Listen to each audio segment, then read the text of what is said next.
know why people put recharge strongholds on as their warm-up game. People are insane. All right, the first game, it takes like I can't shoot straight the first game, and so yeah. It is oddball. Ryan Noob 0-1 in the series so far. Game number 1. Here we go, guys. Jumping on to FaZe versus Sentinels. Kicking things off right now. The sniper rifle in the hands of Frosty. Let's see him go to work. Yeah, he's jumping out blue box. The ball, he's actually going to go for the ball. This is interesting. This is a great play by Frosty. Wow, that's incredible. Usually you don't see the shock rifle guy. He'll be a little bit selfish and he'll make sure he holds on to it and make sure he does things, but he's giving his team a chance to get the ball out. And so here, like FaZe are trying to break through the setup right now, because just by throwing the ball to long hole, FaZe have to break through a setup, have to get a bunch of kills in order to get to the ball.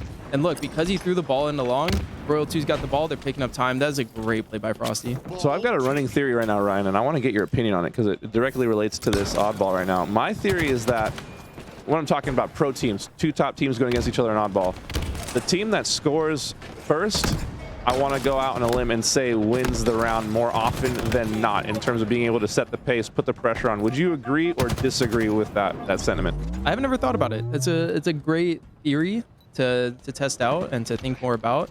I would say that, I mean, if you think about it logically, like, yeah, the other team's got to catch up to it. And usually the team that wins the opening strat's probably about, you know, like usually they're the better team because they might just be better in general, and so that's why they won the opening strat. No, you might be onto something there. I've never thought about it though. I was thinking about, you know, like the pace of the game and being able to, you know, it sucks when you feel like you're having to come from behind, right? And so, I mean, right now we have Sentinels off to a super strong start. I mean, it's 60 seconds to 0. A lot of that off of that great play by Frosty, like you mentioned earlier. Him, even with the sniper rifle, having the objective mindset to move the ball to a more advantageous position for his teammates. And they've started this game type really strong, but the play ball doesn't come in. Yeah, play ball doesn't come in. That's really bad. That's just weak play from them on silo, because that's the great thing about holding a silo is you're able to play the ball. Anytime that you like feel like you can't hold them back anymore, you can just say, hey team, go set up for new ball. I'm gonna play it eventually. So not being able to play it, that's usually a huge mistake, but it might just be a play by the members of FaZe. Like right there, that would have been sick if his player just grappled the ball back on. Imagine. How often are we going to see that though, right? You know, I agree. I mean, I have this this thing. Maybe I'm toxic, maybe I'm not with my matchmaking teammates. And actually with my teammates too, where if you don't play the ball, every single second that is picked up after that is now on your shoulders, and so you're going to have to make it. You're going to have to make it up to us. So toxic. It's just so important, right? I mean, he didn't play it, and they got 20 seconds because of it. I will admit, it's important. Very toxic stuff. We're hopping on board here with Bound. He's making his push. He's slipping and sliding around like you talked about earlier. A really fast player. If I'm not mistaken, he also plays on like 120 FOV. Yeah. So the game looks really fast for him as well. You know, but what do you think Bound brings to this FaZe roster? He brings first engagement. He's the person to first take a battle and open up the push for his teammates, and his teammates really just capitalize off of that.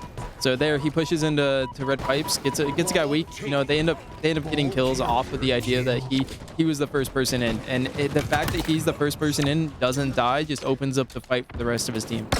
Yeah, it's so crucial when you're the entry guy to play your life, right? To not just like fly and get melted and die, but to make the most out of the opportunity, because the longer that the other team's crosshairs are on you, they're not on your teammates, and so they're able to make moves around the map. So really great plays from Bound. He's controlling the sniper tower. He actually used the shock all the way until around an ammo. It'll be interesting to see how he plays this situation here with 3 members of Sentinel, sorry, in Turbine. Yeah. So I was talking about Sentinels for a long time, about how slow they are and how objective inefficient they are. Like they're really, really good, and so, you know, in this situation they get a bunch of kills, they get the ball out, but usually it takes them a while to get that ball out. In this game, the reason that they went up 60 seconds because of that Frosty play, and so if they're able to incorporate that idea and being more objective efficient when they don't necessarily have the numbers to do it. Wow, what a great milk there. Yeah, I agree. It's interesting seeing Frosty, who's like their fast player, initiating that offense, initiating that objective right off the rip, right? I feel like that kind of sets